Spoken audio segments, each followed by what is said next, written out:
so pleased. I've had such a good day. Honestly, I've been taking so much action. I've had more action than a porn star today. I swear I've been doing so much. So I just wanted to jump on and just share with you some of the problems I've dealt with in getting my first development. So I'm not there yet.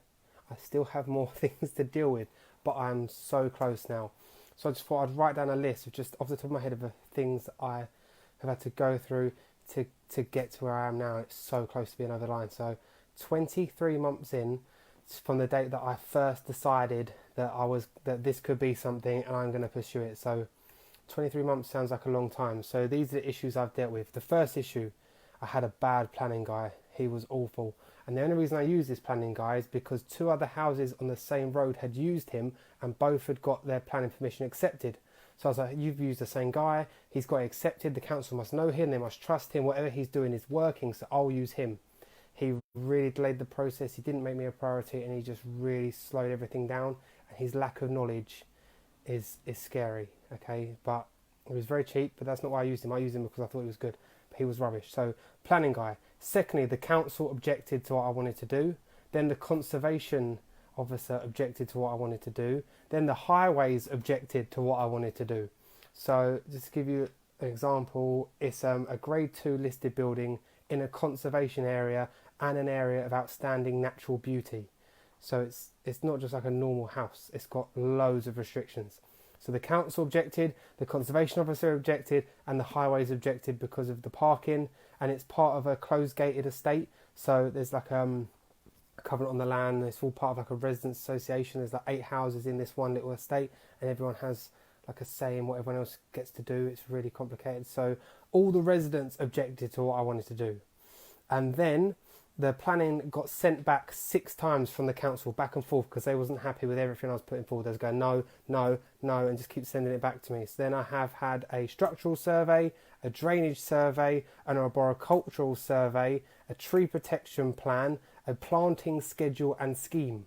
So this has a little front garden in front of it, and because of where it is, an area of outstanding natural beauty, the conservation officer wants to know what plants am I putting where, the depths of their roots, like everything in detail, which I've never even heard of before. I know I can run through that list quickly, but to do an arboricultural survey, it's not just, survey done, structural survey done, I have to find people, book them in, cross-reference how much they're charging, all that sort of stuff. So got that done. Then there was a residents committee meeting about me and what I'm trying to do, and they all got together and they all wrote into the council 15 times between all of them about why I shouldn't do it, why it's against, and it's just everyone. So everyone was against it. And then I only went and got planning, didn't I? Got accepted after all this time. So I was like, yes, planning's been accepted, that's amazing. And then guess what we found out? Found out that my planning guy didn't put in for listed building consent, even though it's a listed building. So I was like, how have you not put in for listed building consent? Now we've got to message all the neighbours, let them know that we're now applying for listed building consent. Even though we've got planning, they could still say no to listed building consent, then we can't do it. Whereas he could have put that in with the planning, it had gone through as one application. So that broke my heart, as you can imagine. So now we've gone back in for listed building consent. Then I had loads of family politics because it's part of a family plot that I'm trying to purchase, and obviously I had value to, so all the family were funny about me doing it, so we had lots of bickering there. But now that's finally resolved. Then I was like, right, I'm going to have to try and title split it, and then found out later on that it's on its own separate title, which is amazing. And now, because it's on its separate title, my nan's taken out equity on her house, and now the equity company has a charge over this plot. So now I'm trying to get them to release the plot without them knowing that, what I plan to do in the future, which they don't really need to know yet.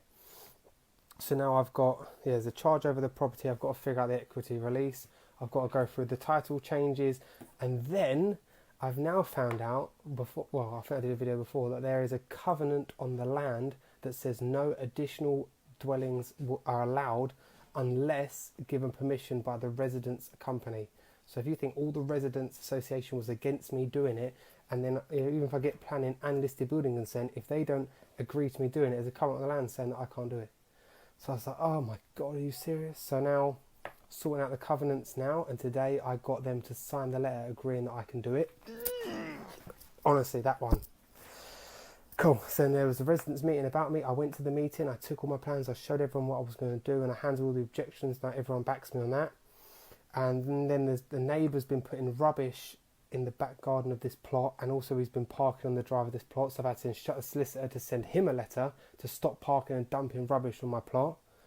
And then the residence company approved, and what else have I got to do? Oh yeah, I went around every single person's house on that estate as well individually, took them the plans and showed them what I want to do, and say, look, any objections, talk to me, how are we going to get this through, you know, I want to work with you guys and all this sort of stuff. So that's literally just a few, there's more than that. That was just 2 minutes off the top of my head of what I've been doing the past 23 months. So, you know, things come up.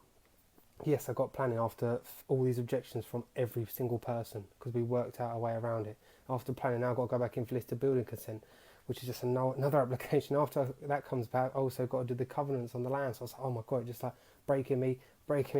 So yeah, don't you ever tell me that stuff takes too long, all right? Because that time will pass anyway. So don't you ever give up. There's never a reason to give up. 23 months in, still going. Sorry, I dropped you. Just wanted to show you the plans quickly. Let me flip this around. So this is what it's going to be. It's going to be absolutely beautiful. So yeah, it was like an old coach house. So yeah, it's amazing. I'm so excited to get into it. Oh, it's just what a beautiful building. So yes, that's area of outstanding natural beauty.